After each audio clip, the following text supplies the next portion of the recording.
Sobat UNES, jumpa lagi di podcast UNES bersama saya Abdul Aziz Ahwan. Pada masa pandemi ini kita tentu harus menjaga imun, iman, dan aman. Nah, ngomong-ngomong soal imun, kita tentu harus selalu menjaga kesehatan. Ngomong-ngomong soal kesehatan, kita sudah kehadiran bintang tamu yang cocok untuk membahas tentang kesehatan. Bersama saya ada Pak Sugiarto, SSI MSc. Selamat datang Pak Sugiarto. Terima kasih Mas Oke, Anjis. mungkin bisa disapa dulu untuk Sobat UNES biar lebih kenal nih dengan Pak Sugiarto. Halo Sobat UNES, perkenalkan saya Sugiarto, SSI MSc, Ketua Jurusan Ilmu Keolahragaan FIK Universitas Negeri Semarang. Wah, baik Pak. Lah, di masa pandemi ini kira-kira kesibukannya apa ya Pak? Harus Pak ya? Enaknya apa nih? Biar Mas, akrab. Bro apa Mas gitu? Mas aja? Mas aja, Iya. oke. Mas Sugiarto. Nah, di masa pandemi ini kesibukannya apa ya Mas? Yang pertama tentu sebagai ASN tetap bekerja mengabdi dan melayani Mm-mm. mahasiswa. Yang kedua tentu harus menjaga kesehatan dan kebugaran dengan olahraga dan pastinya menjaga protokol kesehatan untuk kesehatan semua, untuk kesehatan kita dan untuk kesehatan keluarga begitu. Wah, keren sekali. Iya. Tepat sekali nih Mas, karena kita akan mengenal lebih jauh nih tentang Prodi IKOR. Nah, mungkin bisa dijelaskan lebih detail apa itu Prodi IKOR gitu Mas? Baiklah, Prodi IKOR dengan nama panjang Ilmu Keolahragaan adalah salah satu prodi di jurusan Ilmu Keolahragaan Fakultas Ilmu Keolahragaan Universitas Negeri Semarang. Sejarah berdirinya Prodi Ilmu Keolahragaan adalah atas mandat keputusan Presiden Republik Indonesia yang memberikan wewenang perluasan kepada IKIP negeri se-Indonesia untuk menjadi universitas. Nah, salah satu persyaratan menjadi universitas adalah ada minimal 3 fakultas eksakta, yang saat itu adalah FMIPA, yang kedua FT atau Fakultas Teknik, dan yang ketiga karena harus ada 3 fakultas eksakta, maka mandat Presiden itu muncullah Prodi Ilmu Keolahragaan yang bidangnya Saintek dan masuk di Fakultas Ilmu Keolahragaan.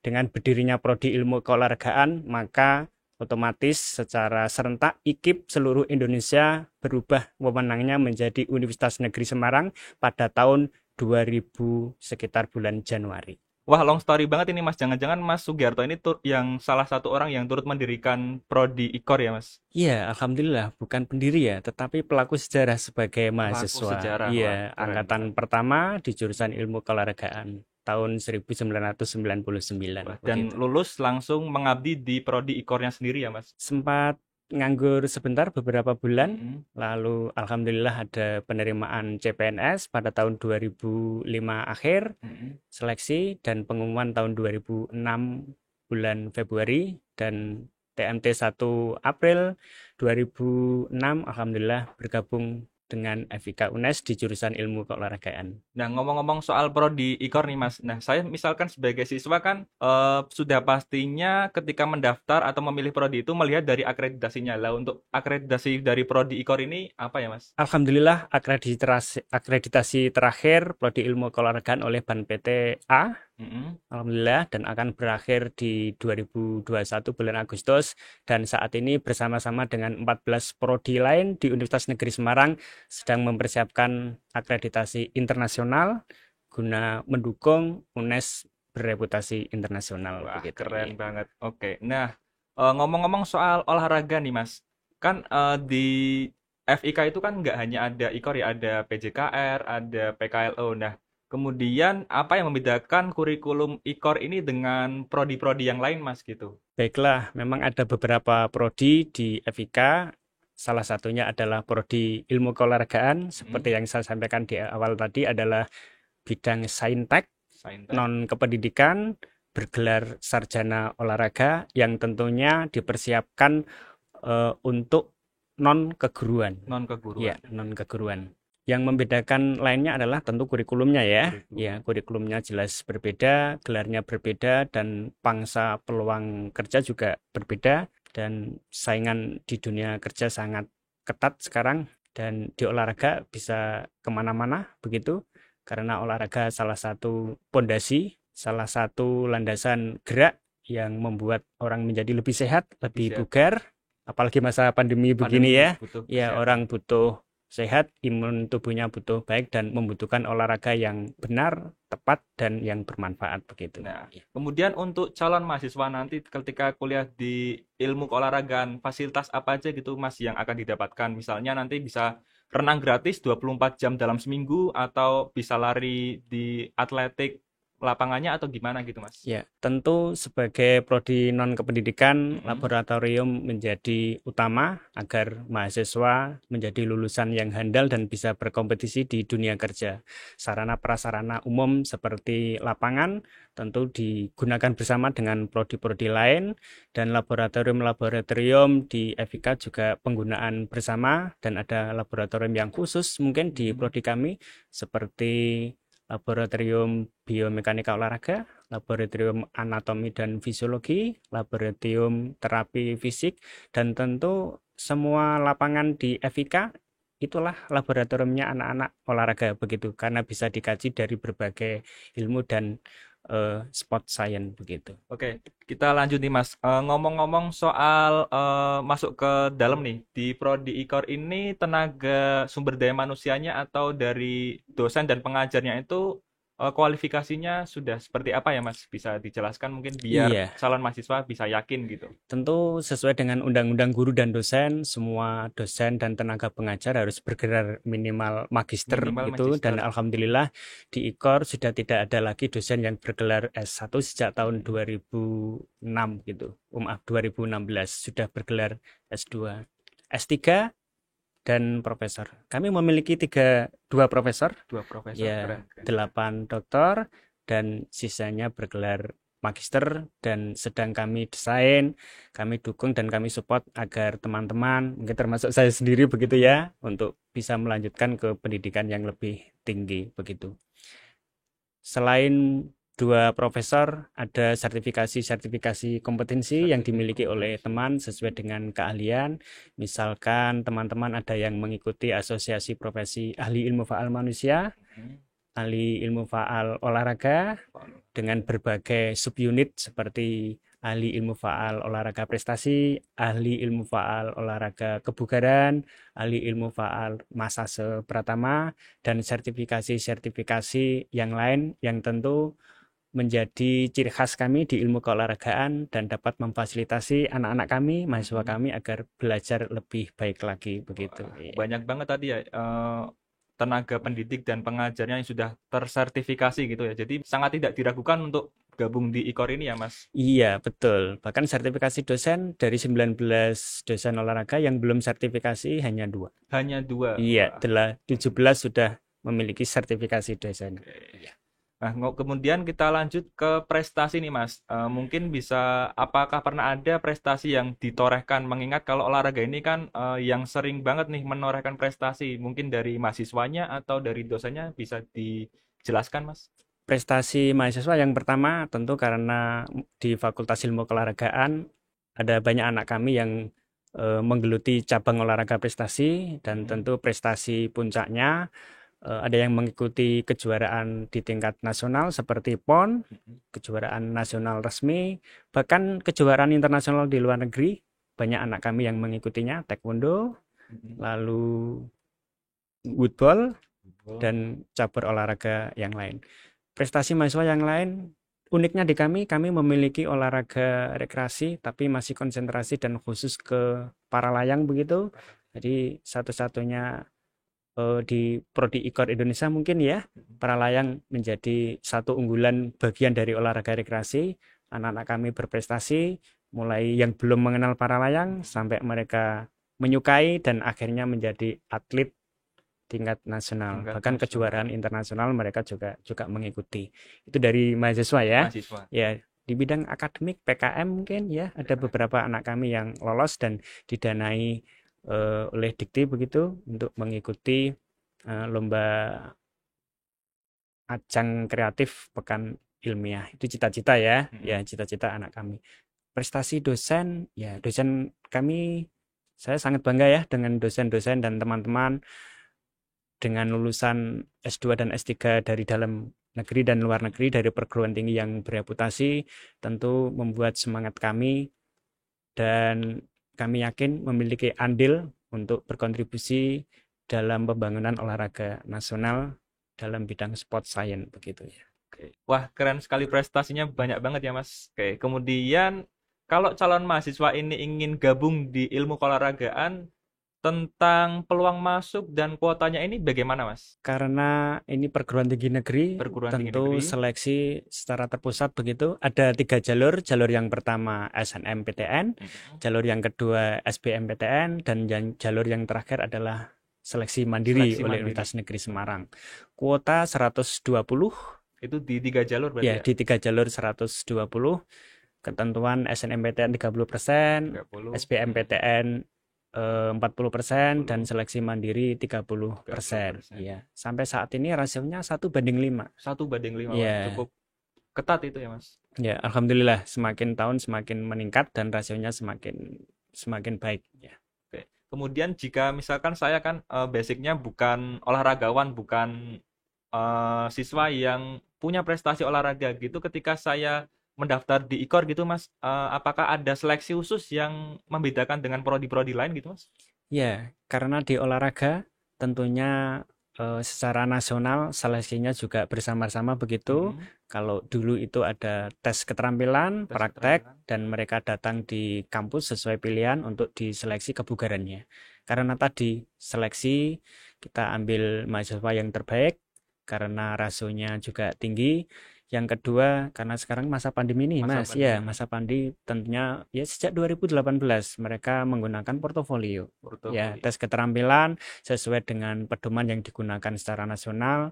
Para calon mahasiswa atau pendaftar membuat portofolio dan diupload di website penerimaan UNES begitu. Berarti Ya. kalau masa pandemi gini, siswa nggak perlu datang tes keterampilan secara langsung gitu, Mas? Iya, jelas. Ya, Oke. mereka membuat video, portofolio, lalu diupload dan kita nilai begitu. Wah, Ya. lebih efektif dan efisien berarti ya, Mas? Efektif efisiennya ya, karena memang tidak mungkin mengumpulkan ya, tidak mungkin dikumpulkan di suatu tempat dengan masa pandemi. Kemudian ngomong-ngomong soal peluang ketika mahasiswa itu lulus itu gimana, Mas? Oh, Apakah kerja di mana gitu, bisa dijelaskan mungkin, Mas? oh iya, kaitannya dengan peluang, jadi saya sampaikan profil lulusan kami. Jadi kami mendesain kurikulum di ilmu keolahragaan dapat menghasilkan profil lulusan, yaitu yang pertama sebagai analis keolahragaan. Analis Ya, keolahragaan. analis keolahragaan. Analis keolahragaan ini penempatannya di Kemenpora, di Dispora Budpar Provinsi, Kota, Kabupaten se-Indonesia.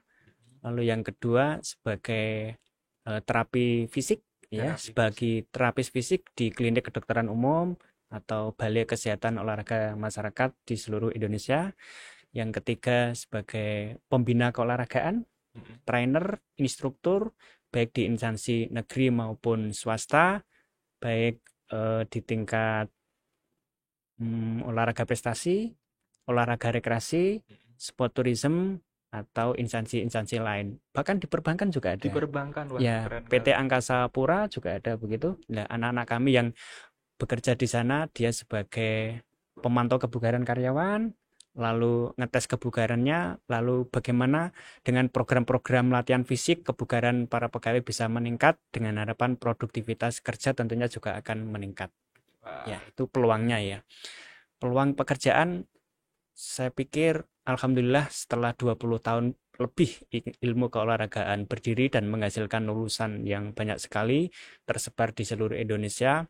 Ada yang menjadi analis keolahragaan seperti yang saya sampaikan tadi, ada yang menjadi personal trainer, ada yang menjadi instruktur olahraga di bidang SDM dan pendidikan latihan baik instansi negeri maupun swasta.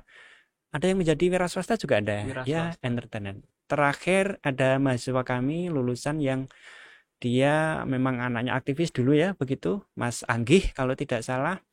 Dia sekarang memiliki usaha tahu kekinian. Tahu kekinian. Ya, di Grab itu ada tahu kekinian, 40 lebih outlet sudah. Ya, sudah diterima. Itu salah satunya. Ada juga yang menggeluti di olahraga rekreasi dan wisata, bahkan sampai menjadi pemiliknya begitu. Ada salah satu alumni di Jawa Barat, Sukabumi gitu, saudara Atam ya, Mas Atam, pemilik Grand Canyon Waterpark Jawa Barat. Iya. Dan tentu alumni sukses yang lain insya Allah jauh lebih banyak gitu ya. Kemudian kita masuk ke kerjasama nih Mas. Kerjasama apa yang mungkin dibangun oleh IKOR ini dengan instansi atau perguruan tinggi yang lain gitu Mas? Soal kerjasama, alhamdulillah dengan semangat kami di FIK, tentu semangat kerjasama ini kita jalin untuk kepentingan bersama, yaitu mengembangkan FIK, khususnya Prodi Ilmu Keolahragaan. Tentu mitra kerjasama ini kami perluas agar mahasiswa kami memiliki akses yang banyak untuk magang, untuk PKL. Seperti yang saya sampaikan tadi, berkat dari mereka magang atau PKL, mereka mengenal dunia pekerjaan, mendekatkan diri kepada praktek pekerjaan di lapangan, terutama keolahragaan, dan akhirnya mereka mampu bekerja. Nah, kerjasama itu misalnya di instansi negeri, di Kemenpora, yang dari tahun ke tahun anak-anak kami magang di sana, bahkan ada 3 alumni kami yang sudah 3 alumni PNS di Kemenpora, PNS di ya, Kemenpora. sebagai analis keolahragaan. Di Dispora Budpar, tingkat provinsi, kota, atau kabupaten se-Indonesia, Se-Indonesia.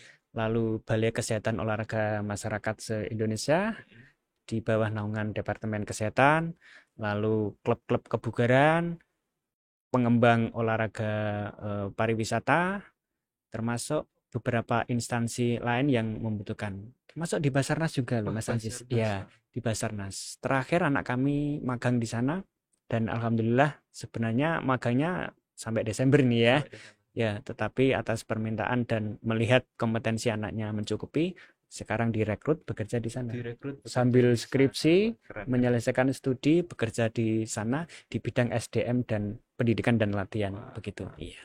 Nah, ini nyambung dengan kerjasama nih Mas. Cerita sukses dari alumni Mas. Adakah cerita sukses yang dari alumni gitu Mas? Iya, banyak sekali ya kalau menceritakan alumni kami yang sukses.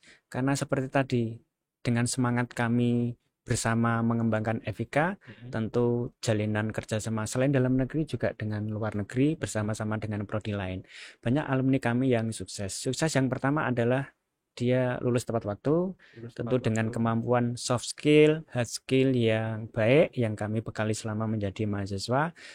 Ada banyak yang studi S2 langsung.